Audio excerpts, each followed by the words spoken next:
this is Teacher Grace at pag-uusapan natin sa videong ito ang mga DepEd guidelines sa mga awards and recognition na ibibigay sa mga students at the end of the school year or per quarter. There are different awards per grade level, so we need to categorize them and check the eligibilities. In this video, we are going to talk about the classroom awards, the grade level awards, and the special recognition. Ano-ano ang mga qualifications ni student para makatanggap ng awards na ito? Sino-sino ang makakatanggap? And who are the responsible people to select? We will get to know this information throughout the video. So stay tuned and don't forget to subscribe for more updates. Let us first get to know the classroom awards. These are simple recognition that may be given per quarter, per semester, or at the end of the school year. Awards are given merit by the advisor and other subject teachers in recognition to the learner's outstanding performance in class. So technically, sa award na ito, involves si advisor at si subject teacher. The classroom awards for kindergarten are the following. So I am going to insert the DepEd memo link below for your copy and for the attachment for the specific performance awards. Next is the Conduct Award. The Conduct Awards are given to learners who have been observed to constantly demonstrate the DepEd core values, gaya ng pagiging makadiyos, makatao, makakalikasan, at makabansa. So we have different types of conduct awards per grade level. Para po sa ating kindergarten to grade 3, by character traits ang ibibigay natin sa kanilang conduct award. Yung mga specific title ng mga awards na pwede ibigay sa ating kindergarten to grades 1, 2, and 3. Para naman po sa ating grade 4 up until grade 12, ang pagbabasehan po natin ng bibigyan ng conduct awards is the report on the learner's observed values. So, ang qualification po sa makakatanggap ng Conduct Award is meron silang 21 out of 28 AOs or Always Observed Values. Pero, kailangan po na lahat ng may 21 out of 28 is approved by all subject teachers. Dahil there is a possibility that the advisor may not be aware of the record of the student from all other subject teachers. So, ang involved na pagbibigay ng award na ito ay mainly si advisor together with all the subject teachers of that section. Next in the classroom awards is the Academic Excellence Award, kung saan magkakaroon ng tatlong awards or category. So, this is given every quarter. The first one is with highest honors or may pinakamataas na karangalan with an average grade per quarter of 98 to 100. Then, para naman po sa with high honors or may mataas na karangalan, the students that will receive these awards are the learners with 95 to 97 average grade. Para naman po sa with honors or may karangalan, ang average grade na kailangan makuha nila per quarter is 90 to 90. Award is the Perfect Attendance Award. Ang kasama lang po sa absent is yung si learner is wala talaga siya physically on the classroom due to any reason. Medical reasons are also included as absences.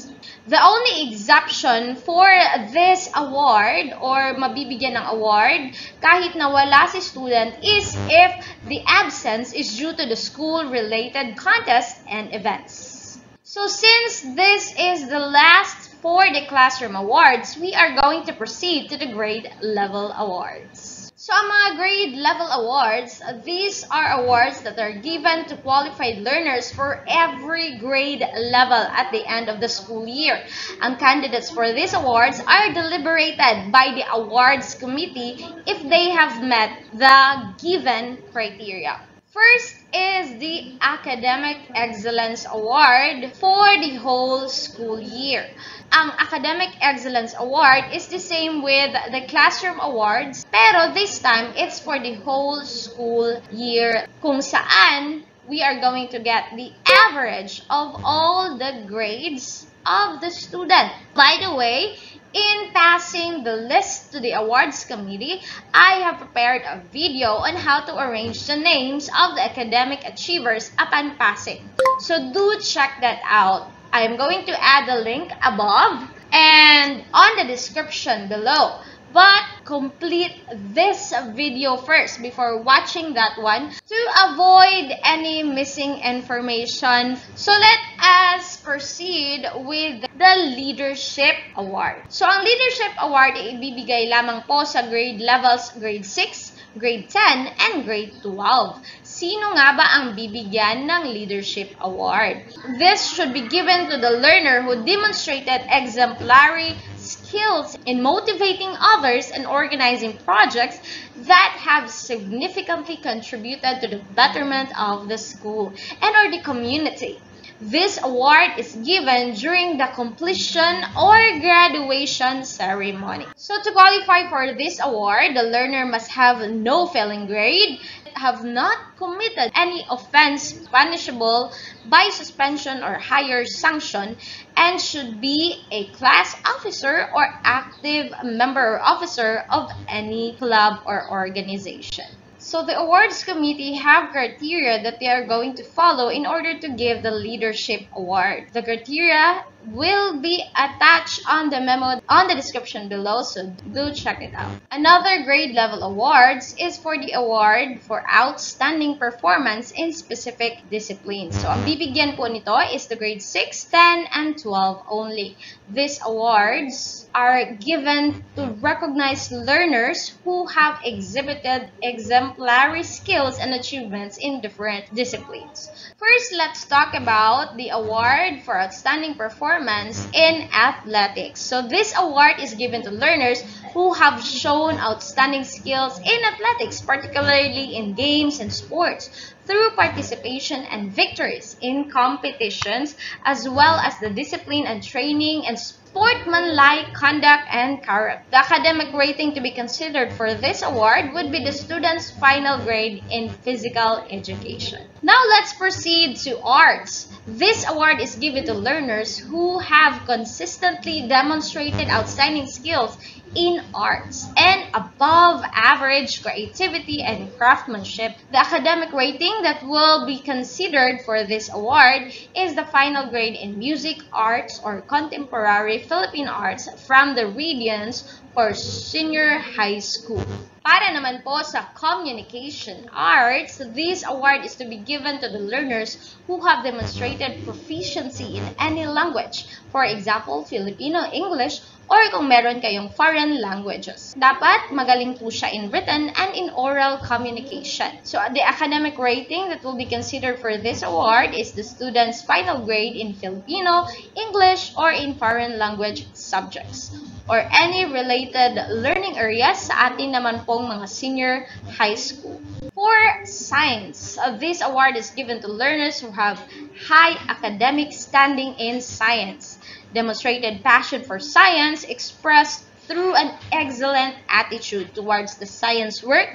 So the academic rating that will be considered for this award is the student's final grade in science for grade 6 and 10 at yung average rating for the two core science subject naman para sa senior high school. Para naman po sa mathematics, this award is given to learners who have high academic standing in mathematics. So the academic rating that will be considered for this award is the student's final grade in mathematics para sa grade 6 and 10. Para naman po sa ating senior high school, the average rating for the core mathematics subject. For social sciences, the awardee should have consistently demonstrated the willingness and ability to contribute and participate in activities that serve the common good.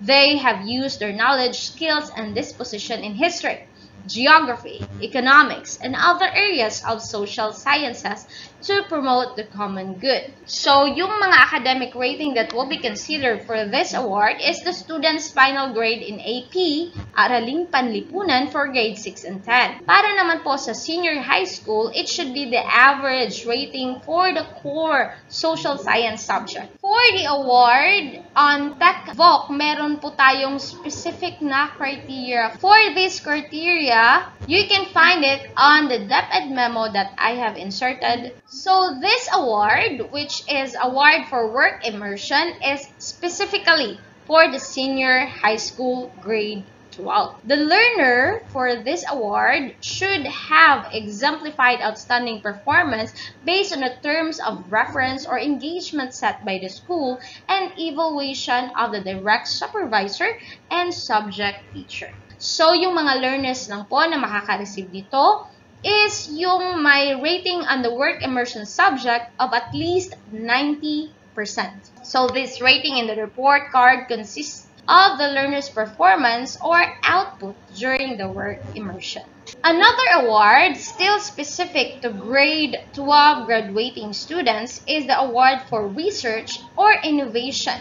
This can be given to an individual or by pair or group. Pero kailangan po na not more than 4 members. So, the following criteria should still be followed, and only those learners who have received at least 90% of the criteria shall be awarded. So, Table 5 and 6 show the set of criteria and weights that will be used in the evaluation. The deliberation process for the award for research and innovation should be done by the research advisor together with the awards committee. Only those learners who have received at least 90% of the criteria below shall be awarded.